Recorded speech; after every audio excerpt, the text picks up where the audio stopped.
Lidt af videoen i dag, det bliver en frokost i det grønne for heste, for jeg vil gerne fortælle lidt om det, som jeg går og fodrer Frænje og Jora med til daglig. Det siger jo sig selv, at det, som hestene får at spise, er enormt vigtigt for deres velbefindende og hvordan de trives. Og det er noget, man bør gå ret meget op i. Og alligevel så skal helst gå hen og blive så naturligt for hesten som muligt. Der er heller ingen tvivl om, at sådan noget som fodring og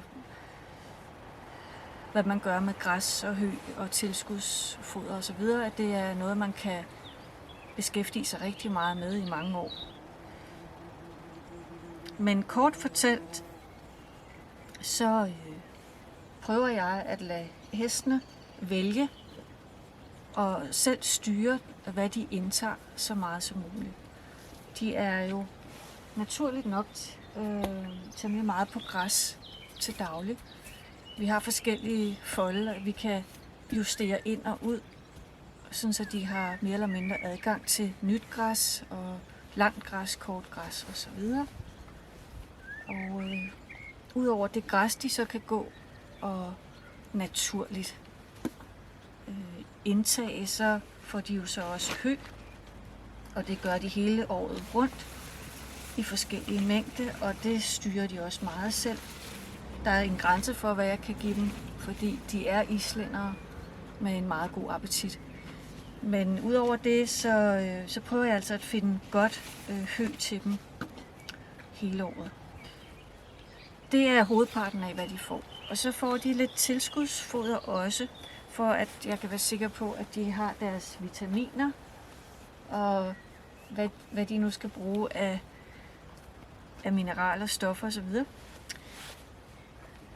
Og der giver jeg dem noget mysli, som ikke har korn, ikke har melasse, er temmelig fedtfattigt og i hvert fald fattigt på sukker. Det er godt for nogle heste som de her. Og det er jeg glad for, at jeg fik tippet om det her naturmysli. Og det kan hesten rigtig godt lide. Der er ikke nogen mineraler, særlige mineraler og vitaminer i det. Derfor så skal de også have nogle tilskuds små vitaminpiller, kan man kalde dem. Og derudover giver jeg dem også lidt specielt mysli til islænderheste.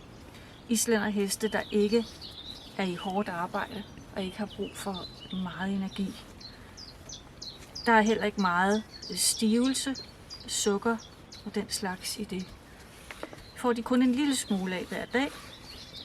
Det her får de heller ikke meget af, men en portion hver morgen. Blandet også med lidt lucerne mix som det her. Lucerne er jo ikke en græs, men kan næsten fungere som en græs.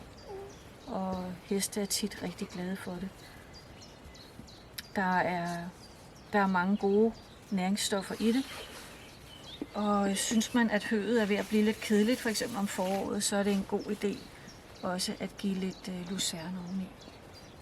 Der er også en lille smule olie i. Så de ting, der ligger her på brættet, de bliver mixet lidt frem og tilbage, men altså kun som tilskudsfoder, det vil sige i begrænsede mængder.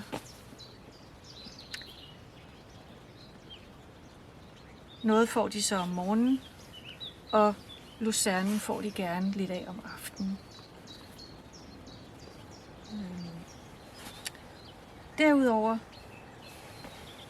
så kan vi gå til desserterne. Vi kan gå til belønningerne, lækkerierne, gulerødderne, æblerne, en lille lucernepille, der også kan fungere som godbid, når man træner.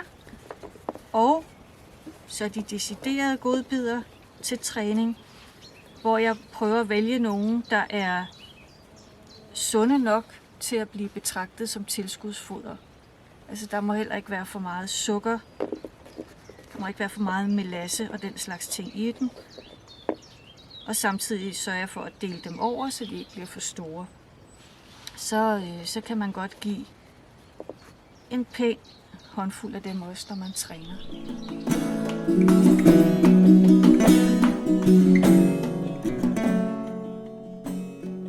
Jeg fik det spørgsmål fra en, som havde set træningsvideoerne med Frenja og Jora.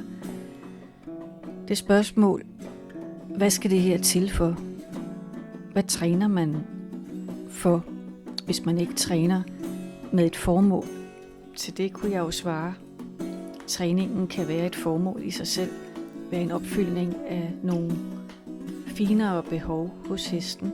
Behov, der handler om at blive stimuleret mentalt og stimuleret følelsesmæssigt, fordi at man opbygger en relation, og en relation, der er anderledes end de relationer, man kan have med artsfæller. Der foregår nogle udvekslinger, som beriger hestens liv, hvis det er positive udvekslinger.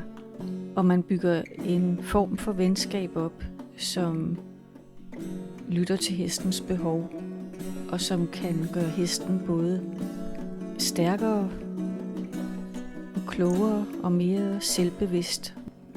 Og når vi så taler om de finere behov, kan man kalde dem, så er de tæt forbundne med de meget basale behov, som alle dyr og alle levende væsener har.